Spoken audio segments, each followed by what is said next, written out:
We're doing very well on the war front, to put it mildly, I would say. Somebody said, on a scale of 10, where would you rate it? I said about a 15.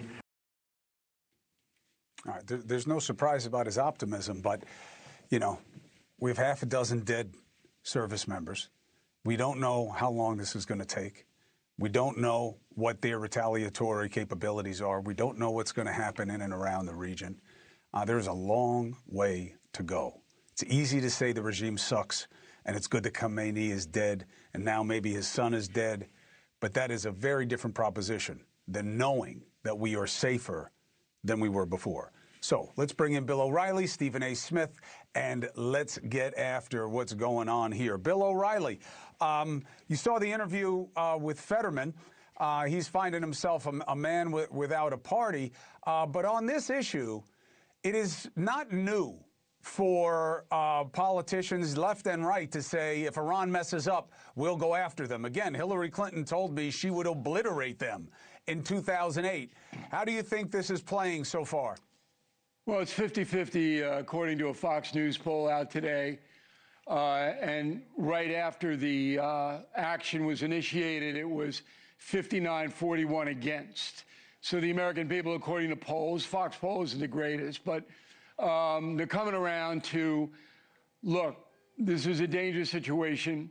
There was a window of opportunity in history to come in and get the bad guys, and the Persian people were rebelling, so this was the time to do it. But it's important that people understand this is exactly like Afghanistan after 9/11. It's exactly the same campaign. And what the Bush administration told the American people was, look, we got to go in and get these Taliban out of there because they're protecting the al-Qaeda people who killed us. And we can't allow that. And the nation basically said, okay. And that happened. And it didn't happen with many casualties. The problem was that the Bush administration tried to nation build, which is impossible in a place like Afghanistan or Iraq. It's a tribal country. It's never going to change. Persia is a little bit different. More sophisticated population. They seem to want some semblance of freedom. And that's why President Trump moved. He didn't want to move. I spoke with him lengthy on the phone, and he offered the mullahs a really good deal to get out of this, to give up their nuke program and their ballistic missiles. And the United States and other countries would then rebuild their economy, help them with safe nuke energy. And the mullahs just basically said, blank you, we're not going to do it. So if you're president and you know there is a clear and present danger because you know that the mullahs are reconstituting their nuclear program after being bombed out last June, you know that, and then the Persian people are on the uprise, you're going to do it. And you're not going to confer with Chuck Schumer before you do it. Because Chuck will run out and tell everybody everything. And President has 60 days, 6-0, to do any kind of military action he wants under the banner of national security. Right. I mean, look, what's different here from 9/11 is, one, we were attacked on 9/11. And two, Bush had Congress, they voted now on Fugazi information because of the yellow cake weapons of mass destruction lies that they told. But he never declared war unilaterally, and President Trump just did. Stephen A., how does that factor to you? Well, I think that has to have that has to be a factor because, you know, he's going to have his cynics, and Bill O'Reilly repeatedly, whether he's writing his columns or whether he's doing his show, repeatedly reminds us about how much the Democrats hate President Trump. And he's absolutely right, because we see it in their behavior, we see it in their attitude towards him, and they disagree with everything that he does. We understand that. But still in all, that doesn't completely absolve the president. For example, you know, when you talk about neutralizing Iran's nuclear capabilities, that's something that the president bragged about. So it's not beyond the pale for cynics and critics to ask the question, well, since you were bragging about it even during the State of the Union address about how you had neutralized them, what was the urgency for now? Why did this need to be done now? What capabilities did they truly have when you just finished telling us you neutralized their capabilities? Those kind of things add fodder to the critics and the cynics who don't trust a damn thing that he says. It doesn't make them right, but the reality is that there's plenty of people in the United States of America who don't trust him as far as they could touch him. It's just that simple. And they look at it from the standpoint that this is a man that can't be trusted, and they're wondering about what his agenda is in the Middle East. When you went over to Qatar, when you went over to Saudi Arabia, when you went into the Middle East and you were doing whatever it was that you were doing over there, and then you find yourself in this position where you've attacked Iran. You did it in concert with Israel, and everybody knows Benjamin Netanyahu and what he wants to do, what he's always wanted to do to Iran. So they take those things into consideration. Again, Bill comes from a very educated position, somebody that speaks to the president directly. So we're not here, I'm not here to question his facts. I'm just simply saying when it comes to the cynics and the skeptics and what they have to say, from afar, from a distance, you do find yourself scratching your head and saying, make it make sense. You said they didn't have any capabilities, really, and now here you are saying that's justification for bombing, and then uttering the word war when you didn't necessarily go to Congress to do it. Yes, the Gang of Eight was addressed by Marco Rubio, and we got that part. We understand that, and you shouldn't have to inform 535 people because they would let it out. Bill's absolutely right about that. That's true. But somehow, some way, whatever protocol is necessary and ordinary, is not something this president is prone to do, which elevates the level of suspicion thrown in his direction. I think that's a fair analysis. I think that's a fair analysis, but you have to understand a couple of things.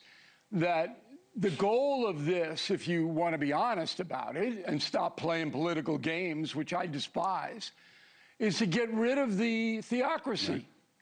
That's the goal. And there was a window they say that's to do not that. The goal. That is the goal. Get rid they won't even of list the it. theocracy. Look, Cuomo, you can quote 55 people. I'm telling you, the goal is to break the mullah's stronghold on Iran. That is the goal. Were they reconstituting nukes? Yes. Were they within days of a breakout? No. But there was a window of opportunity to break them. And it's still undefined. But the most important thing for President Trump is it's a huge risk. Huge. Personally for him. Huge. Yeah, huge. Because if how it many doesn't service work, members die? How long does it take? I mean, that's why even the IDF says that's just immature. It doesn't take 3 weeks. Look, if you know anything about war, that's just immature. Those questions are sophomoric and stupid and a waste of everybody's time.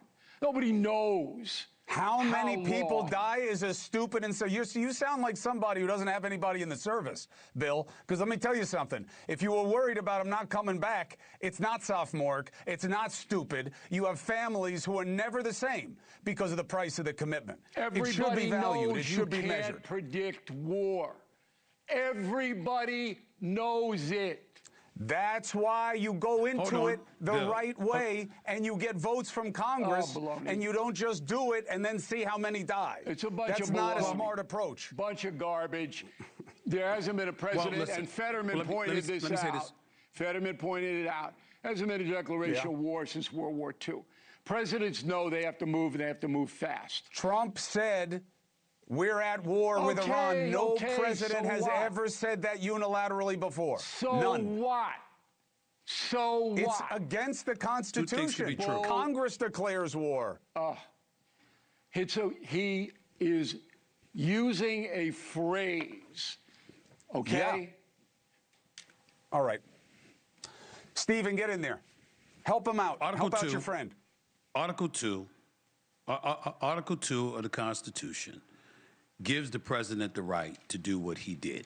They could sit up there and they go through the Wars Powers Resolution and all of that. But the bottom line is it's going to be much ado about nothing. It's not going to amount to anything, Chris, because they're going to say he had the right to do what he did. And then when you see what happened today on the Senate, when they voted to support him in that regard, that's much ado about nothing. But I will say this, Bill.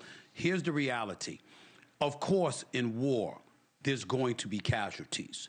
But it can't be expressed flippantly. You can't have the commander-in-chief coming across as flippant. I didn't see anybody being flippant. You just said even asking the question is sophomoric and stupid. It is stupid and sophomoric and a waste of everybody's time because nobody knows. It's impossible to know. So it's dumb. Yeah. But no, it's not dumb because you got to think about whether what you're going to do. Look, did they lose anybody the first time they bombed? There's no answer to it. I'll give you the answer. Did they lose people the first time they bombed? No. Did they lose people when they went into Venezuela? No. Why? Because of how they did it and how they risk managed. Are they doing that here? No. And that is why it's such a dangerous decision. And I don't know what they're doing. Okay? Well, obviously, they exposed people in the region, and that's how they're getting killed. Listen, so it's not the same way it was last time. And we're supposed to know. We're supposed to have some idea what they're doing. No, listen. We're supposed to have some idea what they're doing. They're trying to change the regime. That's what they're doing. They say they're not, by the way, for what it's worth. I don't care. You are contradicting the president and the Secretary of War. You should. Why? Right? I mean, so you're just saying we just can't believe them. I'm saying, no, so you don't care what they say, but you care do. about people asking these questions that are sophomoric and stupid in your mind? Yeah. Look, I mean, which one is it? So you don't care? You don't care what they say? Stephen, maybe you're not offended, but I don't want to waste my time on people going, well, how long is it going to take? Nobody knows. Let's go to the next question. The people who plan it should know. But let's take a break and we'll come back and we'll discuss this. Baloney. Okay, Bill, you can feel how you want to feel. It doesn't make you sophomoric or stupid. Thank you for watching. Subscribe below and download our NewsNation app right now on your phone, and you will get fact-based, unbiased news for all Americans.